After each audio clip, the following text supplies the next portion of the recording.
Hello అండి, ఈరోజు video ఏంటంటే రాముల వారి కళ్యాణం అయితే వీడియో తీశాను. రెండు దిక్కుల రాముల వారి కళ్యాణం జరుగుతుంది. అక్కడ ఒక చోట అయితే ఇది నిర్మల్ నగర్ వీడియో అయితే మొత్తం చూసి ఒక లైక్ అయితే చేయండి. నేనైతే అసలు ఎంత మామూలు ఉన్న టైంలో నేనైతే ఎవరైతే ఇంటి దగ్గర నుంచి టెంపుల్కి అయితే రాలేదో వాళ్ళ కోసం డెడికేట్ చేస్తున్నాను. వాళ్ళ కోసమే నేను అందుకే ఈ వీడియో మొత్తం చూస్తే మీకు కళ్యాణం దగ్గర ఉండి చూసినంత ఫీల్ అయితే వస్తుంది. ఒక్కసారి అయితే మొత్తం వీడియో చూసిన తర్వాత ఒక లైక్ అయితే చేయండి. అందరూ మీకు నచ్చిన వాళ్ళకి ఎవరికన్నా పంపించాలంటే షేర్ చేయండి. సరే, మన ఛానల్ ఎవరన్నా కొత్తగా చూస్తుంటే సబ్స్క్రైబ్ చేసుకోండి. ఓకే అండి, థ్యాంక్ యూ. అందరూ చూస్తారని సరే, ఓకే, థ్యాంక్ యూ. మొత్తం వీడియో అయితే చూడండి. శ్రీ వెంకటేశ్వర గారు వారి శ్రీమతి 100 రూపాయలు చదివించారు. సీతారామ కళ్యాణ మహోత్సవం సందర్భంగా వారిని వారి కుటుంబాన్ని సీతారాముడు సర్వదా రక్షించాలని చెప్పి ప్రార్థిస్తున్నాం. జై శ్రీరామ్. శ్రీ కుందే శ్రీనివాసులు గారు వారి శ్రీమతి గారు 501 రూపాయలు సమర్పించారు. వారిని వారి కుటుంబాన్ని సీతారాముడు సర్వదా రక్షించాలని ప్రార్థిస్తున్నాం. శ్రీమతి లక్ష్మీకాంతమ్మ గారు. ఆ నది ప్రవహిస్తూ ఉంటుందట. ఆ నది దగ్గరికి ఎవ్వరు వెళ్ళలేరు. అక్కడ యొక్క పితృదేవతలు దాటలేక ఏం చేయాలో అర్థం కాలేకపోగా ఇరుక్కుపోయి ఏ విధంగా దాటాలి అని చెప్పేసి ఆలోచిస్తూ ఉంటారట. అక్కడ సామాన్యులు ఎవరు దాటలేదు. అందుకనే మన పెద్దవాళ్ళు చనిపోయాక 12వ రోజు గోదానాన్ని ఇస్తారు. గోదానం ఎందుకు అంటే అంత విశేషమైనటువంటిది అంటే గోవు అంత శక్తివంతమైనటువంటిది. అవునా కాదా? 3 కోటి దేవతలు గోవులోనే ఉంటారు. కనుక ఆ యొక్క గోవుని ఎవరైతే దానమిస్తారో ఆ యొక్క పితృదేవత ఎవరైతే బాధపడుతూ ఉంటారో ఆ నది దగ్గర ఆ యొక్క గోవు వెళ్ళి ఆ పితృదేవతకి ఆ యొక్క తోకని అందిస్తుందట మన పితృదేవతలకి. అప్పుడు అందించినప్పుడు ఆ పితృదేవత ఆ తోకను పట్టుకోగానే ఆ గోవు ఆ వైతరిని దాటి నదిని దాటి అవతలికి స్వర్గలోకమునకు దారి ఎంతో వదిలిపెడుతుందట. అక్కడ పితృదేవత సంతృప్తి పడుతూ ఉంటాడు. అందుకని గోదానానికి అంత విశేషమైనటువంటి ఫలితం. అలానే అంత కన్యాదానం చేయటం వలన ఈ యొక్క పితృదేవతలు కూడా పరిపూర్ణమైనటువంటి అనుగ్రహాన్ని స్వర్గలోకాన్ని పొందుతారట. అంతేకాదు, కన్యాదానం చేయటం వల్ల త్రిగుణీకృత అగ్నిష్టోమ అతిరాత్ర ఆప్తోర్యామ శాంతపన వాజపేయ పౌండరీగ అశ్వమేధాది శతకృత పుణ్య ఫలావాప్యర్థం 8 విశేషమైనటువంటి యాగాలు చేసేటటువంటి ఫలితం లభిస్తుందట. త్రిగుణీకృత అగ్నిష్టోమ అతిరాత్ర ఆప్తోర్యామ శాంతపన వాజపేయ పౌండరీగ అశ్వమేధాది శతకృత పుణ్య ఫలావాప్యర్థం 8 యాగాలు 100 యాగాలు చేసినటువంటి ఫలితం లభిస్తుందట. ఏది? ఒక కన్యాదానం చేయటం వలన. అది యొక్క కలియుగంలో. కనుక అశ్వమేధ యాగం ఆనాడు ఎవరు చేశారు? దశరథ మహారాజు శ్రీరామచంద్రుడి కోసం తన సంతానం లేని కారణంగా అయ్యా ఏమి యాగం చేస్తే అని చెప్పేసి తన మంత్రివర్యులను అడిగితే అప్పుడు యొక్క అశ్వమేధ యాగాన్ని చేశారు. అసలు అశ్వమేధ యాగం అంటే ఏమిటి? అశ్వమేధ యాగం అనేటువంటిది ఎంతో విశేషమైనటువంటిది. ఈ కాలంలో ఆ యాగం ఎవ్వరూ చేయలేరు.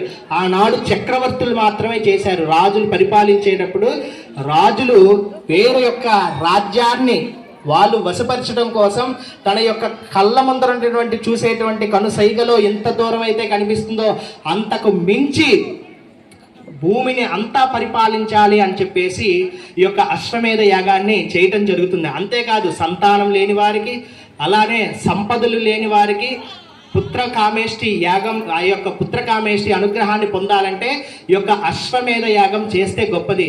24 సంవత్సరాల నుండి 100 సంవత్సరాలు మేలు గల జాతి ఏదైతే గుర్రం ఉన్నదో ఆ గుర్రాన్ని తెచ్చి ఆ యొక్క గుర్రానికి చక్కగా జల సంప్రోక్షణ చేసి గుర్రము చెవిలో వేద పఠనాన్ని పఠిస్తారట వేద పండితులు.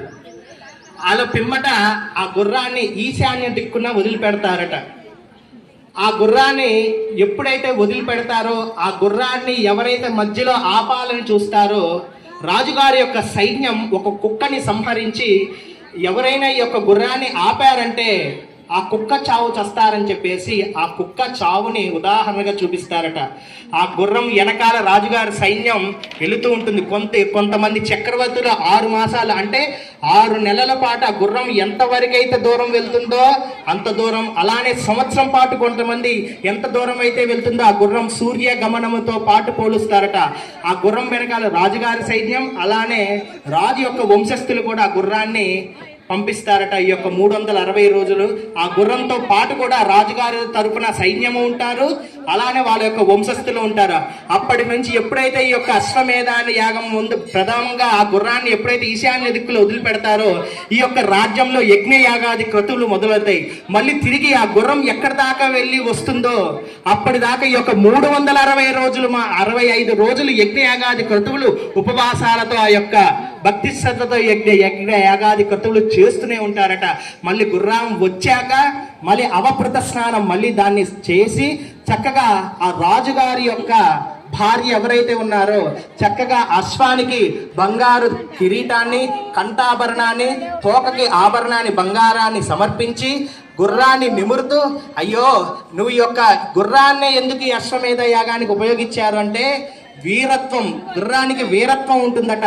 సైన్యంతో పాటు తన ప్రాణాన్ని కూడా లెక్క చేయకుండా యుద్ధంలో ముందుకు సాగిపోతుంది. అంది గుర్రాన్ని పెట్టారు. ఏ సింహం ఉండొచ్చుగా, ఏనుగు ఉండొచ్చు కదా, కాదు. యుద్ధంలో దేన్ని తీసుకెళ్తాం మనం? గుర్రాన్ని తీసుకెళ్తాం. ఎందుకు అంటే తన యొక్క ప్రాణాన్ని కూడా పణంగా పెట్టి ముందరికి యుద్ధంలో సాగిపోతుంది కనుక ఆ యొక్క వీరత్వం ఒక గుర్రానికే ఉంటుంది కనుక ఆ గుర్రాన్ని తీసుకొని మళ్ళీ వచ్చి చక్కగా నిమురుతూ బాధపడి ఆ గుర్రాన్ని బలి తీసి ఆ యజ్ఞ హోమంలో వేస్తారు. అదే అశ్వమేధ యాగం. ఆనాడు అలా చేయటం వలన విశేషంగా సంతానం లేని వారికి సంతానం, రాజ్యాభిషిక్తుడు అంటే రాజు కాలేని వాళ్ళకి రాజు అవ్వటం, అలానే సంపద లేని వారికి సంపదలు కలగటం, ఇలాంటివన్నీ అశ్వమేధ యాగంలో జరుగుతూ ఉంటుంది. కనుక అశ్వమేధం కొమ్ములు లేనటువంటి జంతువులు ఎన్నైతే ఉన్నాయో ఈ గుర్రంతో పాటు అవి కూడా యజ్ఞంలో ఆ యొక్క బలిని సంహరిస్తారట. ఆ యొక్క కొమ్ము లేనటువంటి జంతువులు ఏవైతే ఉన్నారో వాటిని కూడా బలి ఇచ్చేసి వాటిని ఆ యజ్ఞగుండంలో వేస్తారట. అదే అశ్వమేధ యాగం. కనుక ఆనాడు దశరథ మహారాజు కూడా అశ్వమేధ యాగాన్ని చేశారు. కనుక ఈ యొక్క కన్యాదానం చేయటం వలన మనం కూడా ఈ యొక్క అశ్వమేధ యాగం చేసినటువంటి ఫలితం లభిస్తుంది. కనుక ఒక్కసారి చేతులెత్తండి, ఒక్కసారి కన్యాదానం ఎంతమంది చేశారు ఇక్కడ? ఏంది ఇంత 300 మంది పైగా 500 మంది పైగా ఉన్నారు, ఇద్దరేనా? సరే, ఇదంతా కాదు, సీతాదేవి తరఫున ఎంతమందో చెప్పండి.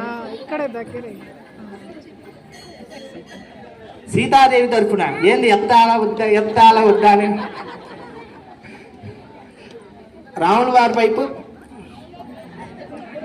రామయ్య తరఫున ఎంతమంది ఉన్నారు? సీతమ్మ వారి తరఫున ఎంతమంది ఉన్నారు? కనుక మన యొక్క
యజ్ఞస్య దేవ మృత్విజో రాగప్రియ శంకరాభరణ రాగమవధారయ.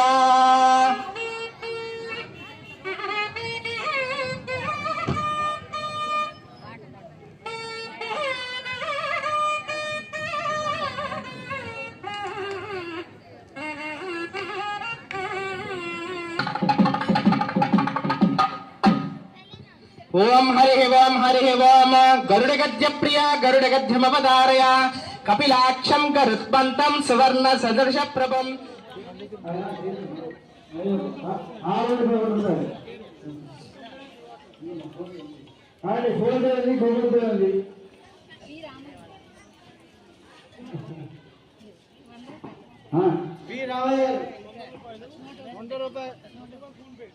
₹100 phone pay.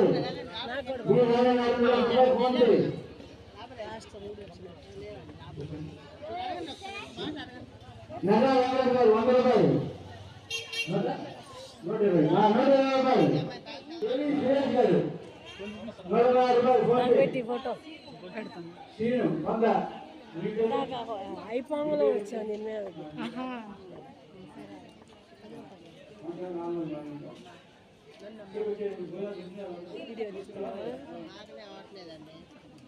నాకు పొద్దున్న నుంచి తీసావా?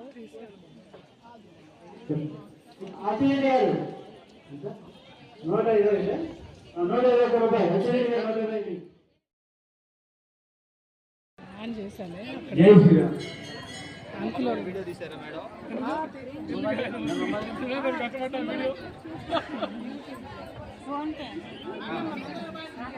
పేరు చెప్పమ్మా.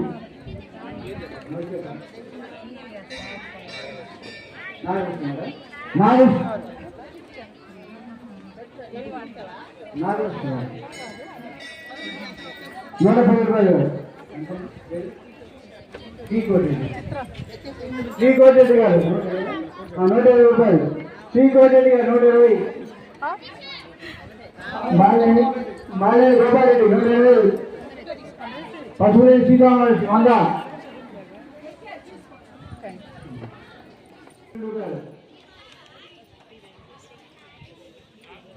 శ్రీ వెంకటేశ్వర్లు గారు ₹101. Phone pay ₹105.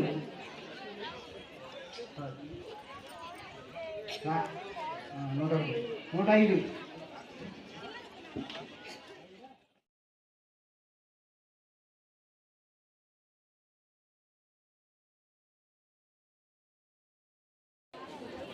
కే సుబ్బారావు గారు ఫోన్ పే ఎంత?